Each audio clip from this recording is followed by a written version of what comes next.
La paz del Señor esté con ustedes, hermanos. Hoy celebramos el domingo, el Día del Señor. En concreto llegamos al número 23 del tiempo ordinario. Pidamos la asistencia del Espíritu Santo. Ven, Espíritu Santo, conduce nuestros esfuerzos, luchas y deseos hacia Dios, que es la fuente de donde emana la salvación y la vida eterna. Amén. Ya que es domingo, quiero decir unas breves notas en torno a las lecturas de la misa. La primera lectura del libro de la sabiduría, capítulo 9, del 13 al 18. El autor del libro de la sabiduría toma conciencia que el hombre, por su sola fuerza, no puede llegar a Dios, que necesita la sabiduría de Dios, es decir, la gracia del Divino Espíritu para poder conocer, ver y experimentar los misterios de Dios. Por tanto, el hombre sabio es aquel que se deja guiar por la sabiduría de Dios, por la luz de Dios, por el Espíritu Santo. La segunda lectura es de San Pablo a Filemón, capítulo 9, versículo 10 y 12 al 17. Hay una frase del obispo mártir Monseñor Romero que nos puede iluminar para reflexionar esta lectura. Decía él: la lógica de Dios desconcierta a los hombres. Esto sucede aquí. Onésimo es un esclavo y resulta que tras abrazar la fe, tras bautizarse y abrazar la fe, Pablo ve en él un hijo y un hermano y pide a Filemón que reciba y trate a Onésimo como a uno igual, como a un hermano. En la iglesia nosotros nos llamamos unos a otros hermanos. A veces lamentablemente nos tratamos peor que los perros y los gatos. Por el pecado, lamentablemente, vemos a veces en el otro un rival, un enemigo con el cual hay que competir. Creo que cuando no tengamos claro cómo ha de ser el trato con los demás hermanos, nos vendrá bien siempre leer este texto de la segunda lectura de hoy, sin olvidar esto que es importante. Para Dios todos contamos, para Dios todos somos importantes, para Dios cada uno tiene un precio, y este precio es el de la sangre de Cristo derramada en la cruz. Por otra parte, el Evangelio de San Lucas 14 del 25 al 33, este texto podríamos decir que es como una guía para el discipulado. El versículo 25, que es donde comienza el texto de hoy, dice que Jesús ve a la gente, ve a la multitud que lo sigue y empieza a darles indicaciones, plantea las exigencias. Pareciera ser que Jesús nos deja claro: no me interesa tanto la cantidad, sino la calidad. Me interesa que sean en verdad discípulos. Y ustedes, la multitud que me sigue, si quieren ser mis discípulos, pues aquí están las exigencias. O lo toma o lo deja. O es blanco o es negro, pero no cabe término medio, no cabe otra cosa. Jesús habla de algo muy fuerte, de algo muy profundo. El texto original en griego del versículo 26 usa el siguiente verbo, el verbo miseo, es decir, odiar. El que no odie a su padre, a su madre, a su mujer, a sus hijos y a sí mismo, no puede ser discípulo de Jesús.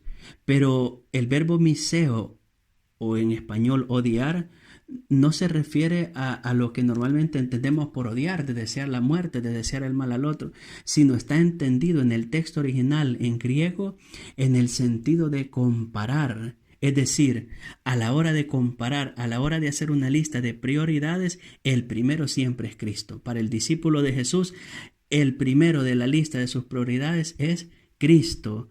Cristo está por encima de la mujer, del marido, del esposo, de la esposa, de los hijos, del padre, de la madre, de los bienes materiales y por encima de la propia vida. El verdadero discípulo de Cristo antepone a Cristo a todo. A eso se refiere esta idea que ya he querido desarrollar del verbo miseo en griego. Además, el maestro propone dos ejemplos, por si alguno no se ha enterado bien de qué va la cosa. Propone dos ejemplos: el del hombre que va a edificar una torre y el del rey que va a ir a la guerra con 10,000 cuando el otro viene con el doble. Y en ambos casos se dice que hay que sentarse y considerar, sentarse y planear, sentarse y discernir, pedir consejo, lo que es igual a decir: ser discípulo de Jesús no es un juego, no es cualquier cosa, es algo serio, es algo radical, abarca la vida toda. Aquí voy a usar una frase que me encanta de la hermana Claire, de Claire Crockett. Ella decía como lema de su consagración de vida religiosa, o todo o nada. En el caso de Dios, o todo o nada. Ese es el mensaje del Evangelio de hoy, que la hermana Claire lo había entendido perfectamente.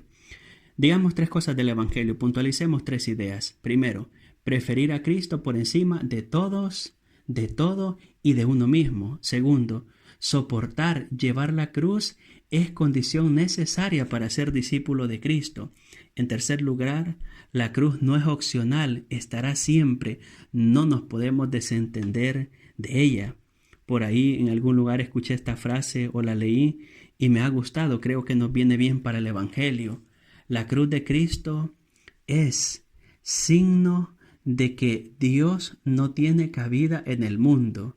La cruz de Cristo es signo de que Dios no tiene cabida en el mundo, por eso el mundo apoya el aborto, apoya la eutanasia, apoya la pena de muerte. En cambio, el discípulo de Cristo está en contra de esto porque promovemos el reino de la vida y no de la muerte.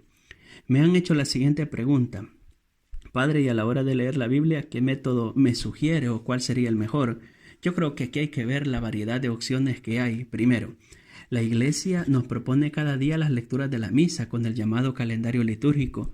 Una buena forma de leer la Biblia es seguir el calendario litúrgico, y si uno sigue los ciclos A, B y C, más o menos en 3 años uno ha leído casi el 90% de la palabra de Dios. La segunda cosa que podría decir es hacer una lectura continua, es decir, tomar un texto de principio a fin. Por ejemplo, tomar el Evangelio de Lucas, que es el que estamos leyendo a lo largo de este ciclo litúrgico, y leerlo de principio a fin pausadamente. Yo también desde hace algún tiempo he recomendado a más de alguno que se compre un cuaderno y que vaya transcribiendo un texto de la Biblia. Por ejemplo, agarrar un libro y transcribirlo, o en la computadora o el ordenador irlo editando, ¿verdad? Aunque es fácil descargarse de internet, pero valdría la pena hacer este ejercicio de ir editando o transcribiendo un texto de la palabra. En cuarto lugar, a mí me sirve, la verdad es que me sirve bastante, es escuchar audios.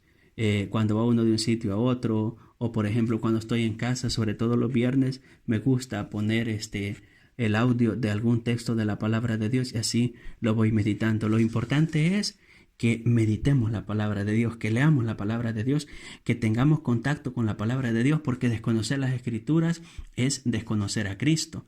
Alabado sea Jesucristo, con María por siempre sea alabado. Y la bendición de Dios Todopoderoso, Padre, Hijo y Espíritu Santo, descienda sobre ustedes y les acompañe siempre. Amén.